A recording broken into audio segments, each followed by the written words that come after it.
Today I'm going to be sharing with you my locally famous recipe for banana bread.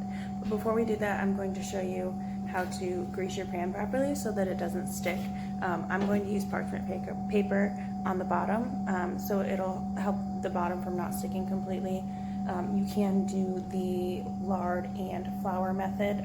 I prefer the parchment paper on the bottom of my cakes or quick breads. So you're going to take your parchment paper and make sure that you don't get wax paper, because wax paper does have the coating of wax on one side and it will stick to your pan and it will get wax in your food. You're going to put your pan on there, take a marker or a pen,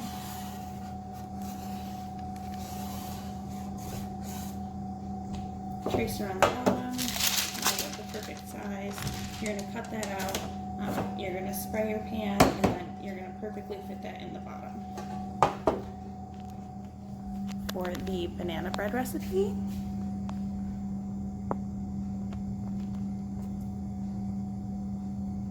we are going to start with 1 cup of sugar in our mixer, and this recipe calls for 3 bananas. When you're using bananas, make sure you're using the brown ones that are nice and ripe.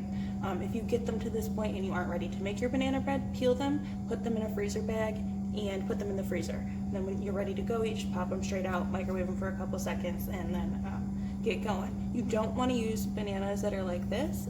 They don't have enough sugar in them. They aren't going to mash the right way that you want them to, and it's just not going to give you the right taste and consistency that you want. So we're going to start with our sugar in there, our 3 bananas,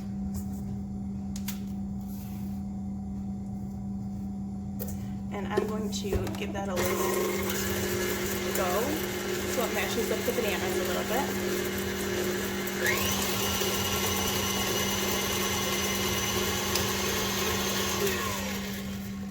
Okay, now I'm going to add in, I use margarine, you can use butter.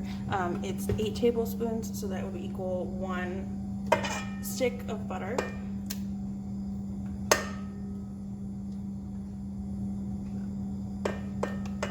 Softened, not melted.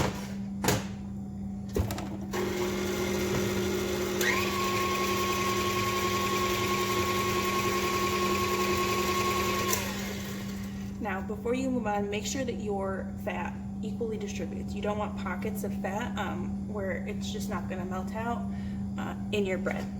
So once that's all equally distributed, we're going to add 2 eggs already cracked in a separate bowl to make sure that we didn't get any shells in there, and a teaspoon of vanilla.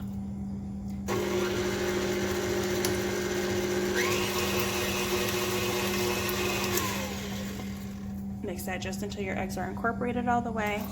Then we're going to add 1 teaspoon of baking soda. Baking soda, not baking powder.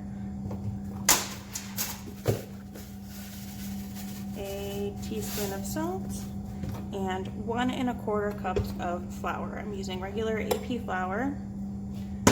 If you want to try to make a gluten-free recipe, go ahead and try this kind of flour. It's actually really good for substitutions, just equally 1 to 1. It does sometimes absorb a little bit more liquid than regular flour, so you might have to add a little extra liquid if you're doing the gluten-free. Otherwise, just go straight 1 to 1.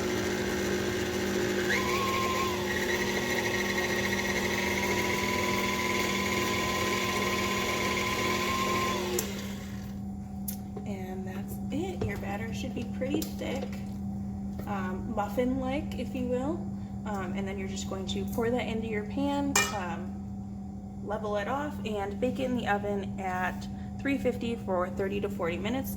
When it's done, take a toothpick, test the middle, make sure it comes out clean, and you are good to go. I hope you enjoyed that recipe. If you would like more, please like and subscribe this page.